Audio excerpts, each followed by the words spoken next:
Maths का ये complete syllabus रहता है आपका, इस सीक्वेंस में आप पढ़ेंगे, अच्छी बात है, चीजों में कभी भी आपको दिक्कत नहीं आएगी। और इसके अलावा ये एडवांस मैथ्स का पार्ट है, ठीक है, सीक्वेंस इसमें मेंटेन नहीं है। लोगरिथम आपका एसएससी में नहीं आता तो ये छोड़ सकते हैं, और प्रोबेबिलिटी और परम्यूटेशन कॉम्बिनेशन सिर्फ मेंस में आएगा तो प्री में नहीं करना हमें, ठीक है। बाकी सारी चीजें आपको अच्छे तरीके से कवर करनी है। एक चीज ध्यान रखिएगा, आज के टाइम में बहुत सारी तरीकों से आप लोगों का बेवकूफ बनाया जाता है, ठीक है। लाइव बैचेस के नाम पे सबसे गंदा फ्रॉड होता है। एक तो बहुत लोग क्या करते हैं, अपने रिकॉर्डेड क्लासेस चला देते हैं लाइव क्लास के नाम पे, ठीक है। आपको दिखेगा लाइव क्लास चल रही है, लेकिन वो चल रही रिकॉर्डिंग ही होती है पुरानी।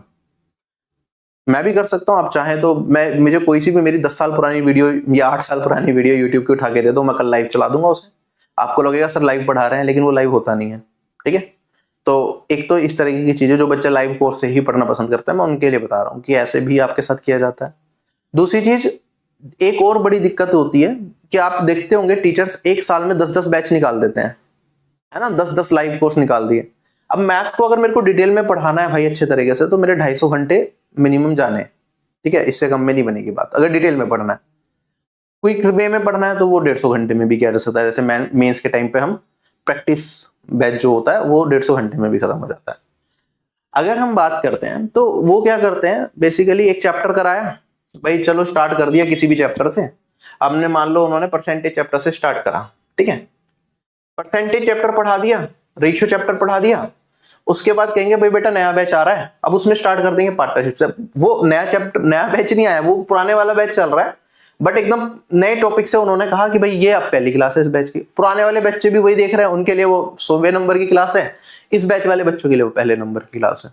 इसमें हालांकि इतनी बड़ी प्रॉब्लम नहीं है, बट प्रॉब्लम कहाँ आ जाती है बच्चे को, जहां पे जैसे बच्चा लिंक ना कर पाए। मान लो जिसने परसेंटेज नहीं पढ़ा, अगर उसको आप डायरेक्टली एवरेज चैप्टर पढ़ाओगे या प्रॉफिट एंड लॉस पढ़ाओगे, तो प्रॉफिट एंड लॉस बिना परसेंटेज चैप्टर के नॉलेज के करना मुश्किल है, ठीक है। तो थोड़ी सी इस चीज में भी दिक्कत रहती है।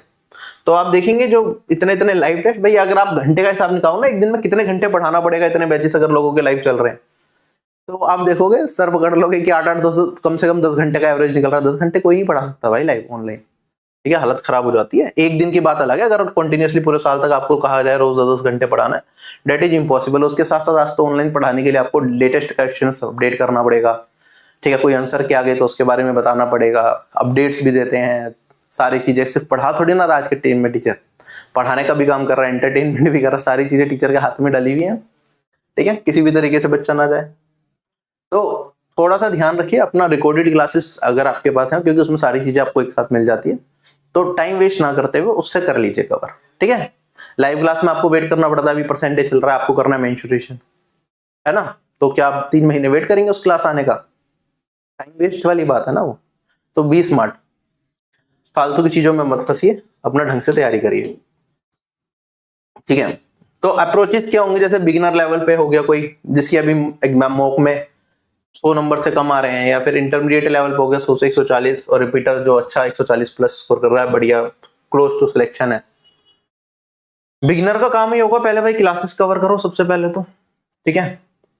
अगर टाइम कम है तो कुछ डिटेल्ड क्लासेस कर लो, कुछ टॉपिक्स क्रैश कोर्सेज की मदद से कर लो, ठीक है। मल्टीपल रिवीजन करनी है, मॉक्स लगाने हैं उसके बाद, और जो चीजें समझ नहीं आ रही ना, ये छोड़ना बहुत जरूरी है। किसी चीज पे स्टक मत रहो, जरूरी नहीं है वही एग्जाम में पूछा जाएगा, है ना। कुछ बच्चों का एक क्वेश्चन भटक गया, सर ये समझ नहीं आ रहा, अब उसमें पूरा दिन वेस्ट कर दिया, 10 लोगों से पूछिए, अरे छोड़ दे यार उसे, बाद में कर लियो, बाद में थोड़ा और चैप्टर्स आगे बढ़ेगा, अपने आप समझ आ जाएगा वो, ठीक है। तो ये गलती नहीं करनी।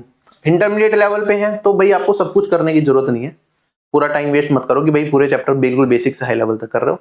या तो अगर आपने कभी स्ट्रक्चर्ड वे में तैयारी नहीं करी है, स्ट्रक्चर्ड वे में करना चाहते हो, तो एक काम ये कर सकते हो कि भाई जिस, मान लो मुझसे पढ़ रहे हो, मैं आपको पढ़ा रहा हूँ नंबर सिस्टम, तो एक काम कर लो भाई, उसके क्वेश्चन सोल्व करके देख लो सारे के सारे एक बार, है ना। जिस क्वेश्चन में फंसो वो वीडियो से कवर कर लो, तो कम टाइम में आप कवर कर पाओगे। आपको लगता है कोई कंसेप्ट है जो आपने नहीं कर रखा, तो जो कंसेप्ट छुटे हुए आपके वो कवर कर लो, ठीक है। ये नहीं कि सीक्वेंस में बिल्कुल 0 लेवल से स्टार्ट कर दी अपनी तैयारी को, ठीक है। जो लेटेस्ट एग्जाम में अच्छे क्वेश्चंस आ रहे हैं उनकी ज्यादा प्रैक्टिस करो। अगर बिगिनर हो तो ज्यादा हार्ड क्वेश्चंस पर भी जाने की जरूरत नहीं है, इंटरमीडिएट वाले को जरूरत है अच्छे क्वेश्चंस भी सोल्व करे बहुत ज्यादा, ठीक है।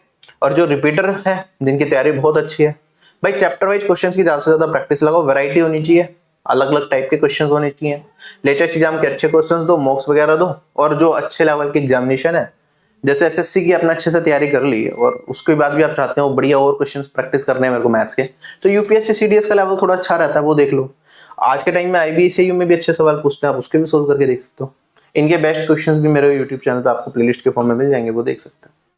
कुछ टॉपिक्स हैं जो ज्यादा रिवीजन मांगते हैं, डिफिकल्ट नहीं है बट ज्यादा रिवीजन मांगते हैं क्योंकि थोड़े से समझने में मुश्किल होते हैं और ये भूल जाते हैं, तो ये ध्यान रखिए। एडवांस मैथ्स में फॉर्मूलाज बहुत होते हैं तो उसमें रिवीजन बहुत ज्यादा लगती है as compared to arithmetic. Arithmetic simple concept पे चलती है, एडवांस मैथ्स फॉर्मूला पे चलती है। फॉर्मूले की हालांकि डेरिवेशन भी मैं कराता हूँ जिससे याद हो जाए आपको क्लास के अंदर ही, बट स्टिल उसकी रिवीजन ज्यादा लगेगी।